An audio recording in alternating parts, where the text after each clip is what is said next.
भाषा जोड़ने का काम करती है, तोड़ने का काम नहीं करती। राज ठाकरे को बताना चाहता हूं कि महाराष्ट्र का और उत्तर प्रदेश का या उत्तर भारतीयों का जो संबंध है वो आपके इस हरकत से टूटने वाला नहीं है। आपको पढ़ना चाहिए, आप शायद पढ़ते लिखते नहीं। छत्रपति शिवाजी महाराज को जब औरंगजेब ने बंदी बनाया था तो उनको कैद से छुड़ाने का काम आगरा के हमारे व्यापारियों ने किया था, यानी कि घड़ा बनाने वालों ने किया था। तो इस अवसर पर मैं यही कहना चाहता हूं राज ठाकरे साहब कि थोड़ा पढ़ा करो। आज जिस बात को तुम गर्व करते हो उस गर्व के इतिहास में उत्तर भारतीयों का पसीना लगा है।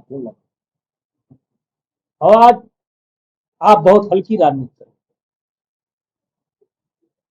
हल्की राजनीति, छिछोरापन जिसको कहते हैं, बहुत हल्की राजनीति। मैंने यही कहा था जब इनका अयोध्या आने का प्रोग्राम था कि भाई आओ अयोध्या, क्योंकि कहीं ना कहीं देखा जाएगा तो आप भी अयोध्या से जुड़े होंगे, राम से जुड़े हैं, लेकिन जो पिटाई करने का कार्यक्रम तुम्हारा समय समय पर चलता है उसके लिए खेद व्यक्त करो। और मैंने कहा था मैं नहीं घुसने दूंगा,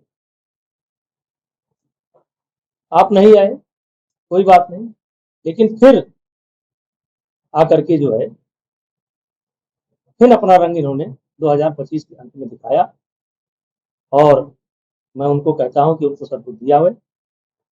उत्तर भारतीयों में बड़ा रोष है और अगर कोई भला आदमी आह्वान कर दे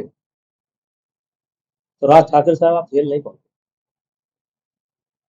उत्तर भारत के नौजवान इतने आक्रोश में कि अगर किसी ने आह्वान कर दिया कि चलो आओ चले राज ठाकरे से भेंट करें तो जेल नहीं पहुंचे। इसलिए मैं बड़ी जिम्मेदारी के साथ बयान देता हूं कि राजनीति करो, लेकिन भाषा को, पंथ को, जात को, मजहब को आधार बना करके राजनीति करो। तो इस समय जो कुछ संत हमको दिखाई पड़ते हैं जैसे प्रेमानंद, जैसे रितेश्वर महाराज, विद्यासागर जी, तो अपने राजन जी, कई संत ऐसे हैं जो बोलते हैं, तो हमें जो हम अपना समय इधर उधर बर्बाद करते हैं क्यों ना उनकी बात सुने, सुनना चाहिए।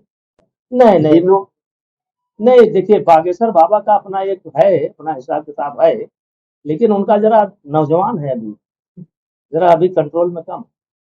प्रेमानंद जी है, सब शांत हो चुके हैं। वो देखिए वो किसी के संज्ञान में नहीं। हम लोग भी इसी धरती पर रहने वाले हैं, आप भी इसी धरती रहने वाले हैं, वो किसी के संज्ञान में नहीं। ये बात आई, कानून उस पर जबरदस्त कार्रवाई कर रहा है, उत्तर प्रदेश सरकार जबरदस्त कार्रवाई कर रहा है। हम काम ही ऐसा करते हैं कि भाजपा वाले भी तारीफ करते हैं, सपा वाले भी तारीफ करते हैं, हम काम ही ऐसा करते हैं। हम समान दृष्टि से सबको देखते हैं, हम आलोचना भी किसी की करते हैं तो एक मर्यादा में रहकर करते हैं। देखिए इससे एक बात निश्चित हो चुकी है कि राहुल गांधी और उनकी सहयोगी पार्टी बिहार में अपना हार मान चुकी है, वो तय कर चुके हैं कि हम हारने जा रहे हैं। इसीलिए पहले से ही डैमेज कंट्रोल में लग गए, पहले से रास्ता ढूंढ रहे हैं कि हम जब चुनाव हारें तो ये बतावें कि मैंने पहले बता दिया था, मतदाता सूची में गड़बड़ी की गई। जबकि आप जानते हैं हर चुनाव के पहले विधानसभा हो या लोकसभा हो, मतदाता सूची का एक बार पुनरावलोकन होता है, मरे गिरे के नाम काटे जाते हैं। और ये कोई नई बात नहीं है। और जिस तरीके से, क्योंकि दूसरा सवाल आपका वही होने वाला है, जिस तरीके से पप्पू यादव को अपमानित किया गया, जिस तरीके से कन्हैया को अपमानित किया गया, ये दिखाता है कि रस्सी जल गई है लेकिन ऐठन नहीं गई है, साहब की ऐठन नहीं गई है। साहब, बड़े साहब अपने आप को हिंदुस्तान का राजा समझते हैं, भले मोदी प्रधानमंत्री हो गए लेकिन अभी ऐठन नहीं गई है।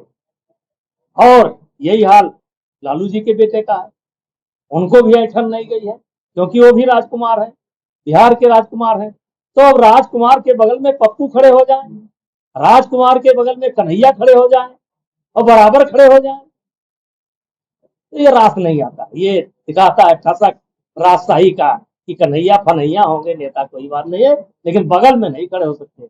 पीछे पीछे चलो, साइड साइड। आप हरियाणा गए थे चरखी दादरी में, हाँ, बहुत लोगों ने विरोध किया, फिर भी वहाँ काफी समर्थन मिला आपको लोगों का। देखिए हरियाणा में जिस प्रकार मेरा स्वागत हुआ है मैं भूल नहीं सकता। और मैं पहले दिन से कहता हूं कि मेरा किसी समाज से विरोध नहीं है। एक फैमिली एक परिवार से मेरा, उन्होंने मेरे खिलाफ षड्यंत्र किया, कांग्रेस ने किया, और वो समाप्त हो गया। हरियाणा में कोई विरोध नहीं है। कुछ मीडिया वाले, कुछ लोगों ने कहा कि नहीं आने देंगे। अरे हमने कहा भाई चलो देखते हैं, नहीं आने देंगे कि नहीं आने देंगे। मैं अपनी सुरक्षा का कोई इंतजाम नहीं किया। हम अकेले गए थे, एक तरीके से पायलट था और दो लोग जो थे, एक करण का पीए था और दो लोग जो हरियाणा के थे। हमने कहा कोई सुरक्षा लेकर नहीं जाएंगे। कुछ हमारे लोगों ने कहा भी कि ऐसे नहीं जाना चाहिए, कम से कम 1500 गाड़ियां साथ में होना चाहिए। लोगों ने सलाह भी दिया। हमने कहा ज्यादा सलाह दोगे तो मैं एक गाड़ी पर चुपचाप बैठूंगा, 2 सिक्योरिटी लूंगा, एक राइफल रखूंगा बगल में और मैं चला जाऊंगा। इसलिए मुझे सलाह ना दो, हमारी सुरक्षा वहीं के लोग करेंगे। और वहीं के लोगों ने सुरक्षा नहीं किया, पूरा मान सम्मान बढ़ाया। मैं उठ करके पब्लिक के बीच में गया और अभूतपूर्व स्वागत हुआ है। और मैंने भी कोशिश की कि हमारे भाषण से किसी का दिल न टूटे, किसी का अपमान ना हो। आपने पूरा भाषण सुना होगा। और हरियाणा मुझे बहुत प्रिय है। यहाँ से फिर कह रहा हूँ, खेल के मामले में हरियाणा मुझे बहुत प्रिय है। हरियाणा खेल का मुकुट है, खेल का बादशाह है, क्योंकि वहाँ की माताएं, वहाँ के गार्जियन जितना समर्पण अपने बच्चों के प्रति करते हैं, उतना देश में किसी कोने पर के लोग नहीं करते। इसलिए मैं हरियाणा की इज्जत करता हूँ और हरियाणा के खिलाड़ियों का इज्जत करता हूँ। फिर कह रहा हूँ, वहां मैं योगेश्वर दत्त का जो वर्ल्ड चैंपियन है, हरियाणा में बड़ा सम्मान है। हाथ पकड़ करके कहा था कि कोई बेइंसाफी नहीं होगी। फिर मैं कह रहा हूँ, जात के आधार पर, भाषा के आधार पर, मजाक के आधार पर, प्रांत के आधार पर किसी खिलाड़ी के साथ कोई अन्याय नहीं होगा। और हरियाणा के लोगों को मैं यहाँ से प्रणाम करता हूँ। हरियाणा का भी हमारा पुराना संबंध है। और हाँ जी, अभी आपने मन से कहा कि कथा के बारे में कहा, हाँ उसके बारे में जी, जनवरी महीने को धर्मांतरण जैसा काम करता है और बड़े पैमाने पर जिस तरह से कार्रवाई हो रही है, उसको लेकर कैसे देखें। अब देखिए, वो किसी के संज्ञान में नहीं। हम लोग भी इसी धरती पर रहने वाले हैं, आप भी इसी धरती रहने वाले हैं। वो किसी के संज्ञान में नहीं। ये बात आई, कानून उस पर जबरदस्त कार्रवाई कर रहा है, उत्तर प्रदेश सरकार जबरदस्त कार्रवाई कर रहा है। और अब उसमें शेष कुछ बचता नहीं। अच्छा, जिस तरीके से जब मतदाता परीक्षण को लेकर के बोलना है, आपने अभी कहा कि हमारे गुरु हैं। हाँ, वर्तमान परिस्थिति है, उस पर बोलते जरूर। अभी उनकी एक भजन सुन रहा था कि आदत बुरी सुधार लो, बस हो गया भजन, मन की तरंगे मार लो, बस हो गया भजन। यही मैं विद्यार्थियों को संबोधित कर रहा था कि अपने मन पर विजय पा लो, पर भजन हो गया।